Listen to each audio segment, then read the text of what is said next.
Le journal de la santé avec Anne Cazobon. Et au sommaire, la thérapie canine contre le cancer, le fromage aussi addictif que le crack, la course à pied qui aurait les mêmes effets que le cannabis. Et puis en fin de journal, vous entendrez Yvette, 92 ans, qui s'apprête à avoir pour la première fois l'eau potable chez elle.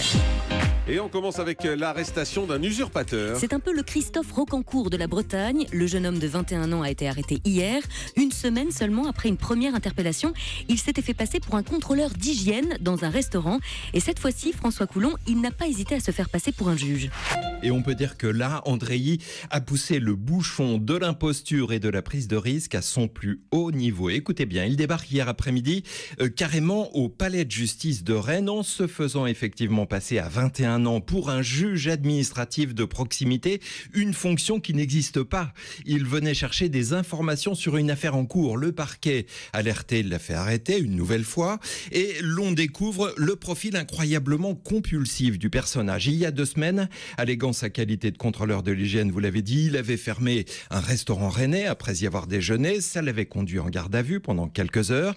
Qu'à cela ne tienne, samedi dernier, rebelote dans un autre établissement de Rennes. Le gérant a cette fois fait de la résistance. 2 autres restaurateurs ont porté plainte. Au fil des jours, la liste des faux titres et des victimes s'allonge, comme le révèle Ouest France. À Toulouse, il a brandi une casquette de juge de l'exécution pour lancer un mandat d'arrêt contre un père en plein divorce, provoquant une audition de cet homme par les gendarmes qui ont finalement remarqué qu'une pièce était falsifiée. Il a aussi tenté de perquisitionner la maison du propriétaire du logement où il résidait. Bref, un aplomb et une soif de persécution complètement fous qui vont lui valoir précisément prochainement une expertise psychiatrique. On a envie de dire, il est peut-être temps.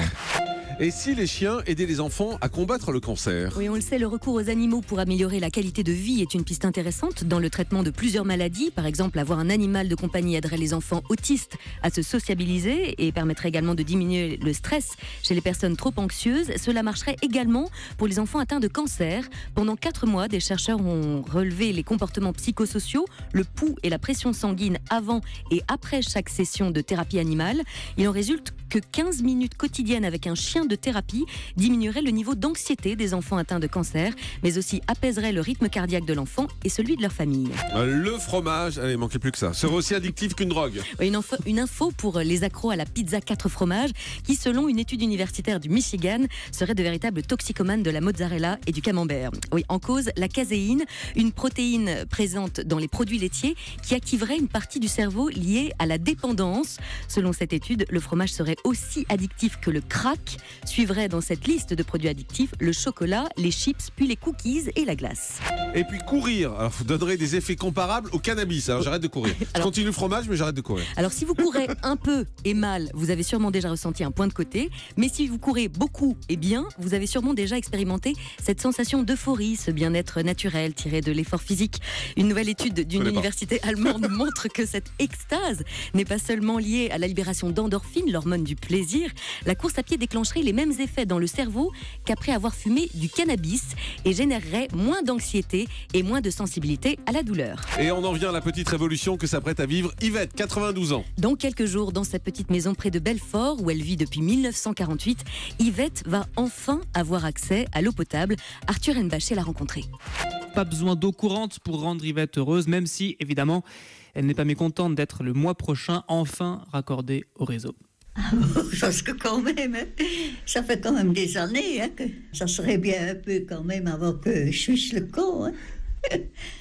Parce que j'ai quand même été longtemps à l'eau, puis pour les lessives, tout ça, c'est sûr que pomper, ça devient du travail. Et pourquoi vous n'avez pas déménagé? Parce que cette maison est très isolée. Parce que j'aime ma maison, c'est aussi simple que ça.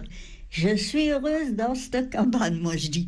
C'est vrai, je suis heureuse. Alors pourquoi je m'en irais quand on est heureux quelque part? Je suis au paradis, comme je vous dis ici, moi, mon coin. Vous réalisez ce que ça représente, un coin comme ça? Toute seule, pas d'histoire, pas d'ennui, pas de voisins. Pas de voisins. Et très bientôt donc plus stock de bouteilles d'eau, mais on l'a compris, là n'est pas l'essentiel. Yvette, en fait, c'est l'incarnation, sans le vouloir, sans le savoir, de ce que des intellectuels appellent la sobriété heureuse. On termine avec le chiffre du jour. 12. Enfin, je vous dis 12 parce qu'au-delà de 12, on a dit qu'on arrêtait de compter. La France, terre natale de l'amour, du romantisme et du French kiss, ne ferait plus partie des pays les plus épanouis sexuellement. Ah. Pire, nous ne figurons même pas dans le classement qui regroupe les 12 pays en tête. Et sinon, vous, ça va ? Moi, ça va, merci. C'est la marque de préservatif Durex qui a mené une étude au long cours pour mesurer l'épanouissement sexuel des couples de par le monde. 26 000 personnes ont été interrogées dans 26 pays.